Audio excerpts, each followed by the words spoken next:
Hey everyone, congrats for making it through Module 1. Today we're going to jump into our Module 2 lecture and talk about the foundation for public speaking. And today we're going to talk about a little bit about the history of public speaking, some important key figures that help develop oratory and rhetoric. We're going to talk about those definitions, and we're going to conclude with what we call a more modern conception of the communication model. So this just gives us a really good foundation for the rest of the semester and developing our speeches. A lot of this information does show up on quizzes, and the PowerPoint is not very expansive, so I would suggest taking some notes so you guys are able to be successful on those. Okay, let's jump in. So first we're going to kind of talk about the definition of rhetoric, and this is a term that's thrown around a lot, especially with politicians and things like that. And there are a lot of different definitions for rhetoric, in all honesty. I myself am a rhetorical critic, and I study a lot of political and religious rhetoric. But for this class, we're really going to focus on rhetoric being the practice of oratory or public speaking. So oratory and public speaking are synonymous. Um, it really refers to how you are able to persuade and engage audience members. So we're really talking about a public sphere when we talk about rhetoric. And Aristotle even coined the definition of the faculty of observing in any given case the available means of persuasion. So this is really just means figuring out how people are able to persuade and figuring out the skills and tactics necessary, as well as the knowledge in order to engage a large group of people. And so really you can think about it as persuasive oratory, and I argue that all oratory is somewhat persuasive in nature. Even if you are informing somebody about something, you're still persuading them to see it in the same way that you do. And so that's what we mean in this class specifically when we're talking about rhetoric. You may hear different definitions and they may not be wrong at all, but that's what we really mean in this class. Okay, let's move on to some early rhetoric. So rhetoric has been around forever, really, because we have been addressing audiences and groups of people forever since we were able to speak. But really, in ancient Greece in 5th century BCE specifically, that's when rhetoric really started being studied, because they really found a need to be able to communicate with one another, because it was in Athens the world's first direct democracy. So it was more of a town hall setting instead of having one ruler who made decisions and who made laws. A lot of people were getting up and voicing their own opinions and ideas in front of a group of people. And so it was really needed to have a good skill set of how to persuade a large group or just communicate with a large group. Again, some instances were to settle civil disputes or determine public policy, like I said, and establish those laws. So really just to voice your opinion, it was important in ancient Greece. Okay, and then again, this will probably show up on your quiz. So again, take some notes here. But I'm just going to go through 3 really distinct types of oratory, which again, we can call public speaking or rhetoric or things like that. The first one is forensic oratory. So this one really refers to legal speech. And when I'm talking about these, I'm really talking about what they first established in ancient Greece as types of oratory. And so the first one being, like I said, forensic oratory. And this one was really reserved for lawyers and people in the legal field.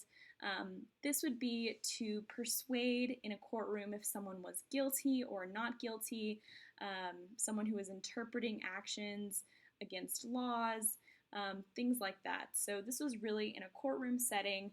How are we going to persuade if someone is right or wrong, interpreting laws, things like that.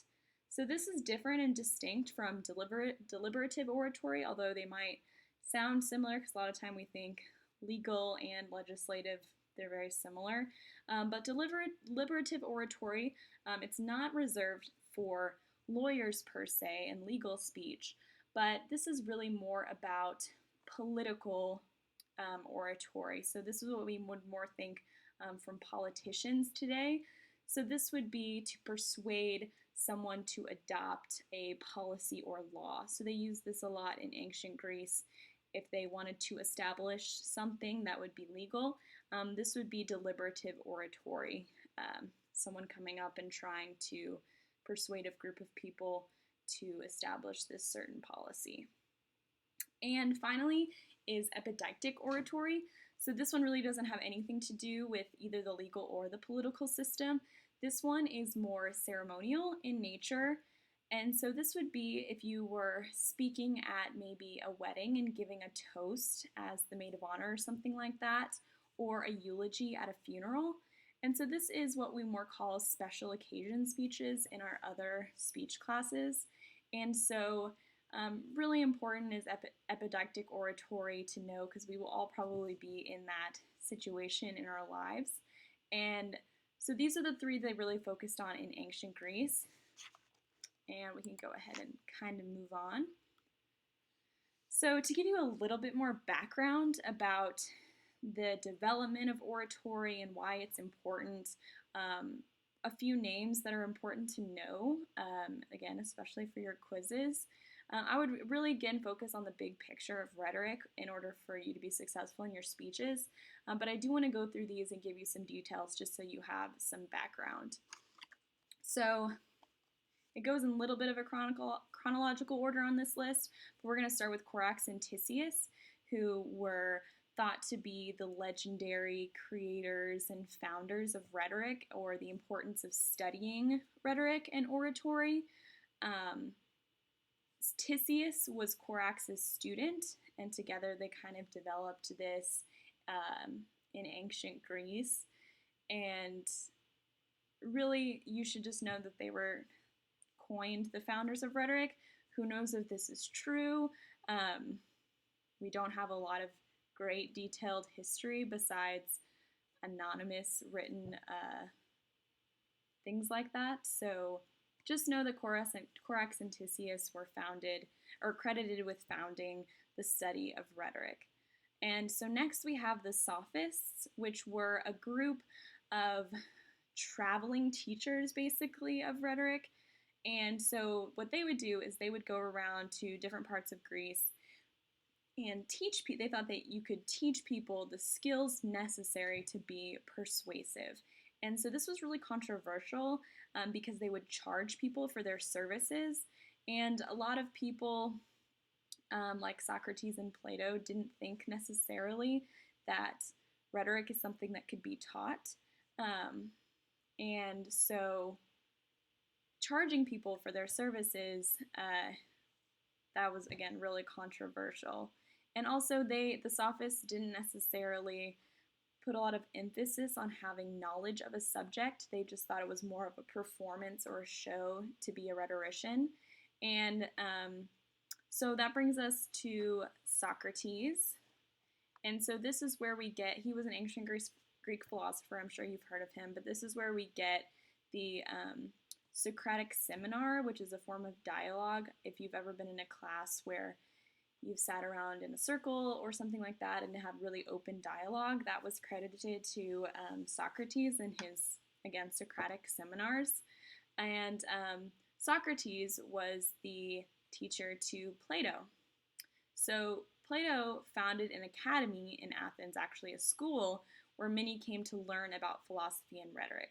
So again, this wasn't necessarily like the Sophists, who were kind of gimmicky and all about show, but Plato really thought the rhetoric was an art that could, again, can you really teach art? I mean, you can, but it's really an artistic form that you have to have a talent for and develop. So that's what Plato was famous for. He wrote a lot of famous dialogues, such as the Phaedrus, if you've ever heard of that. And he really valued knowledge, a really deep knowledge of a subject before being able to persuade people. So that was really different than the Sophists' approach as well. And Plato was the teacher to Aristotle. And so He thought rhetoric was one of these neutral tools that could be used. Rhetoric wasn't necessarily good or bad, but it was a tool that could be used in either direction, for example. So we base a lot of our own modern conceptions of understanding and public speaking on Aristotle. We're going to talk about today the 5 canons of rhetoric, which is really important for you guys to know for this class and in life to have a foundation for public speaking. And we're going to talk about the 3 rhetorical proofs, which I'm sure you've been hearing about since you were probably in middle school. And so we're going to talk through those right now. So first we're going to talk about the 5 canons of rhetoric. So these are important to know. The definitions are on here, so I won't go into too much detail, but it is important to understand what falls under these categories. So invention, I'm just going to read the definition and I'll dive into it, but is discovering the types of evidence and arguments you plan to make your case. Adapting speech information to the audience in order to make your case. So this is really the research canon, you can say. You are doing some research, you're planning a topic, you're gathering your evidence. So again, anything that actually comes before the next canon is invention. So it's really having your idea formatted and things like that. Which brings us to our second canon, which is arrangement. So this is, again, after you have your topic, after you have all your research conducted for your specific speech, you're going to organize it in a way that makes sense. You really can't organize it after you have delivered it. That doesn't make any sense. So this really is a really good place for the second canon. And make sure you're organizing your speech in a way that you're not bringing up new things and you're not rambling on and trying to tie back. So organization and arrangement, which is the official name of the second canon, is really important to your speech to have a specific organization pattern. And we're going to learn more in future modules about how we want you to organize these specific speeches. So you won't be left in the dust, I promise. We have a really solid outline format that is part of your arrangement canon. Okay, next is style. So you have your arguments, your main points, your general organization. Now you have to figure out how you're going to say what you're going to say. So what specific words will you use? How will you describe something? Will you use metaphors or imagery? So you have to add a little bit of flair, I want to say. Not necessarily, it doesn't have to be flashy or anything, but you need to make sure you're saying what you want to say in the way that you want to say it. So that would be the style canon. So using your language to the best of your ability to express the speech ideas and to engage the audience. So yeah, those are things like imagery, metaphor, different ways of speaking that are interesting to the audience. So next is memory. So this is the practice of the speech until it can be artfully delivered. So this does not mean just memorizing your speech word for word. Actually, in this class, we don't recommend that you try and memorize a transcript. We don't recommend that you type everything out word for word, try and read it and memorize it. This actually creates a lot of issues for students and for anyone in general, because if you forget something, it's really hard to come back and find your place and things like that. So memory really just refers to the practice of your speech and having a good knowledge of what you want to say, having that outline that we talked about and practicing it. And so that would be in the memory piece. And so I want to emphasize what we call extemporaneous speaking. And so that is what basically I am doing right now. I do have notes, I have practiced, but I am not, I haven't had a transcript memorized, and I'm trying to read things in my mind word for word. So that's what we focus on in this class, is learning how to do extemporaneous speaking, which is actually found to be the most effective and the most engaging to audience members. Which brings us to the fifth canon, which is delivery. So this one's the most self-explanatory, but it's both the vocal and the nonverbal behavior you use when you're speaking. So this would be things like gestures, eye contact, the way that you deliver, the way you hold your posture, the rate at which you speak, the volume at which you speak, things like that. So this is just when you're actually giving your speech. I want to make that really clear in case that wasn't clear before. So as you can notice, I want to point out that there are 4 really important steps before delivery. A lot of people think public speaking, we're going to focus only on delivery and how to give a good speech. But in order to actually have that effective delivery, you really need to have the invention. You need to have all of the research behind it. You need to have the arrangement. You have to have a good speech organization style or you're going to fall apart. You have to have style. You have to include interesting language and say things practice in the way you want to say things. You have to practice it. You have to have a good memory of what you want to say and the order that you want to say it. So you're not trying to memorize a transcript or anything, but that would fall into the memory canon. And finally, all of those things do prepare you for giving the speech. So now we're going to talk about, that was Aristotle's 5 canons of rhetoric, and now we're going to talk about Aristotle's rhetorical proofs.